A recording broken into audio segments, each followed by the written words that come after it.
Bonjour à tous, donc aujourd'hui dans cette vidéo, je vais vous parler de mon retour à domicile et la sensation d'être livrée à moi-même que j'ai pu ressentir à ce moment-là.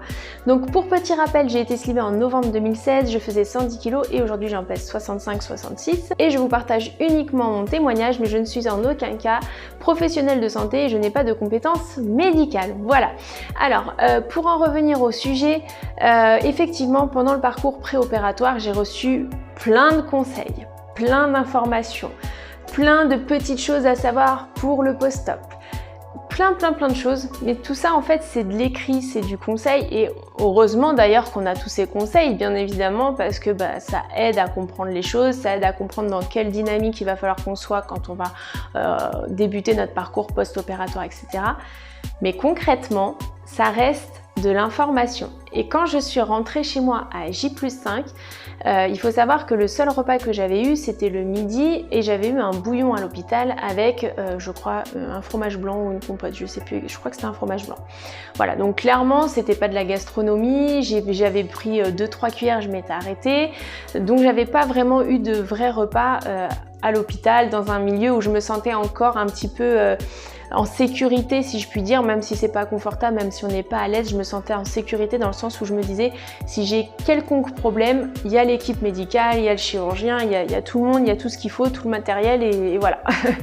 Là, je suis rentrée chez moi et du coup, il a fallu que je fasse ma première soupe puisque moi j'étais en période liquide pendant 2 mois. Mon protocole m'indiquait 2 mois de période liquide et j'avais eu pendant l'hospitalisation la rencontre avec la diététicienne du coup qui m'avait transmis ce protocole et qui m'avait donné encore quelques informations, etc.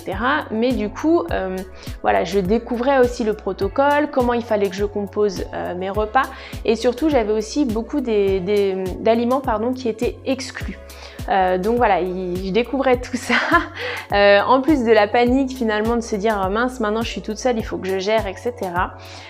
J'ai vraiment eu un sentiment d'être livrée à moi-même parce que quand j'ai commencé à vouloir composer ma soupe, je me suis vite rendu compte que c'était pas aussi simple qu'à la lecture en fait, tout simplement parce que quand on met, je vous donne des exemples au hasard, si on vous dit il faut faire une soupe de 200 grammes, vous mettez 100 grammes de ceci, 50 grammes de cela et 50 grammes de cela, quand vous mixez le tout, ça vous donne une purée.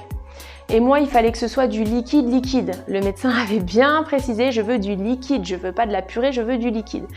Donc, après, la question c'était comment je vais liquéfier ma purée. Est-ce que je mets du lait? Est-ce que je mets de l'eau? Oui, mais quand je liquéfie ma soupe, le volume il augmente. Déjà, les 200 grammes, je peux pas les manger. Alors, les 250 grammes, n'en parlons pas.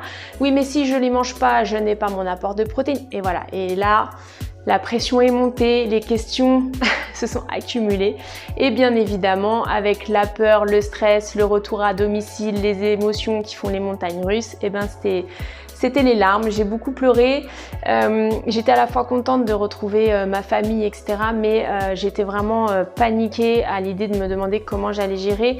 Mon chirurgien m'avait également conseillé de faire mes repas au jour le jour pour que ce soit le plus frais possible, etc. Donc je me disais mais je vais avoir cette galère tous les jours, à tous les repas, etc.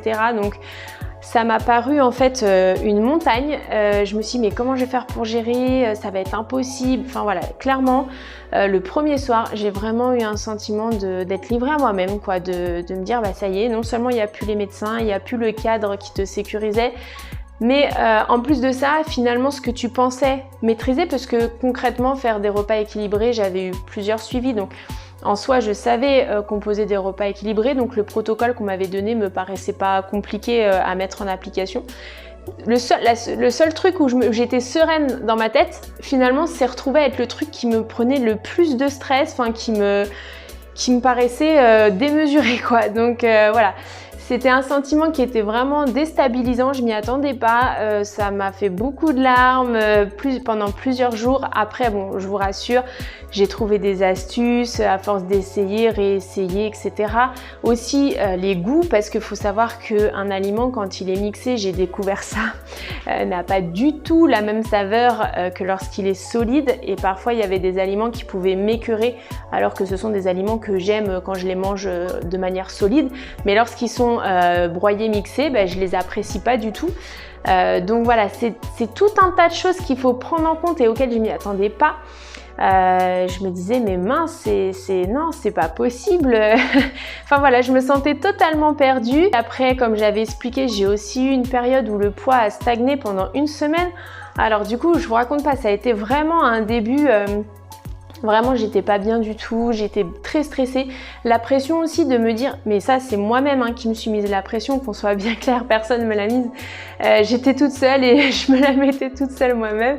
Mais de me dire, mais ça va pas marcher en fait sur toi la sleeve. Enfin non, tu vas la rater. Enfin voilà, c'était sûr, c'était couru d'avance. Enfin voilà, vous pouvez voir, j'étais dans des énergies très positives, mais voilà, toujours à se culpabiliser, etc.